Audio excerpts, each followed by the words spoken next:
India gate पर 1972 से जल रही अमर जवान ज्योति की मशाल को अब नेशनल वॉर मेमोरियल की मशाल में मिला दिया गया है। 21 जनवरी 2022 को एक मिलिट्री समारोह में अमर जवान ज्योति पर जल रही मशाल को ले जाकर नेशनल वॉर मेमोरियल की मशाल में मिलाया गया। ऐसा होने पर अब लोग दो हिस्सों में बंट गए हैं। कुछ लोगों का कहना है कि दोनों जगह मशाल जलने देनी चाहिए थी, क्योंकि अमर जवान ज्योति से बहुत से लोगों की भावनाएं जुड़ी हैं, और कुछ लोगों का कहना है कि ज्योति को एक कर देने में आखिर प्रॉब्लम ही क्या है, क्योंकि दोनों ही स्मारकों को शहीदों की याद में बनाया गया है। आखिर क्या है ये पूरा मामला, डिटेल में जानने के लिए वीडियो को एंड तक जरूर देखिएगा। सबसे पहले जानते हैं कि इंडिया गेट की अमर जवान ज्योति का इतिहास आखिर है क्या। आजादी से पहले सर एडविन लुटियंस ने इंडिया गेट का निर्माण करवाया था। इंडिया गेट 1931 में बनकर के तैयार हुआ।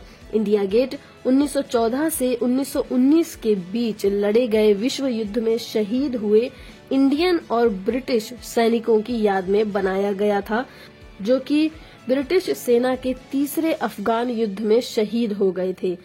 लगभग 84,000 सैनिक इस युद्ध में शहीद हुए। इन्हीं 13,516 शहीदों के नाम इंडिया गेट पर लिखे गए।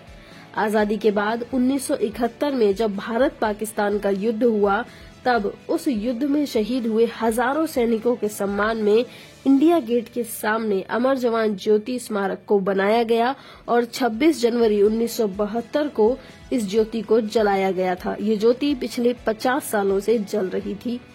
अब बात करते हैं कि नेशनल वॉर मेमोरियल क्या है। दरअसल अमर जवान ज्योति के बनने से 12 साल से भी पहले से देश की सेना और सशस्त्र बलों ने 1960 में ही नेशनल वॉर मेमोरियल बनाने का प्रस्ताव सरकार को दिया था, लेकिन इस स्मारक को बनाने में 67 साल का समय लगा दिया गया।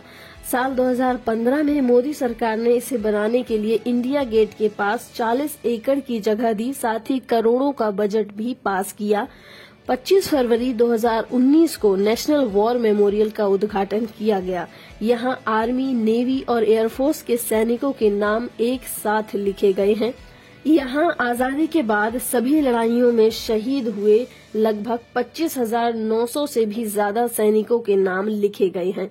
और अब सरकार ने अमर जवान ज्योति की लौ को नेशनल वॉर मेमोरियल की मशाल में मिला दिया है। अमर जवान ज्योति के सामने इंडिया गेट पर आजादी से पहले के ब्रिटिश सैनिकों के नाम लिखे गए हैं, और वहीं नेशनल वॉर मेमोरियल में आजादी के बाद के शहीदों के नाम अंकित किए गए हैं। सरकार ने ये भी कहा कि अमर जवान ज्योति की लौ को बुझाया नहीं गया है, बल्कि उसे सिर्फ नेशनल वॉर मेमोरियल की लौ में विलय किया गया है। सरकार ने इस मामले में यही तर्क रखा है। आपका इस बारे में क्या सोचना है, कमेंट करके जरूर बताइए।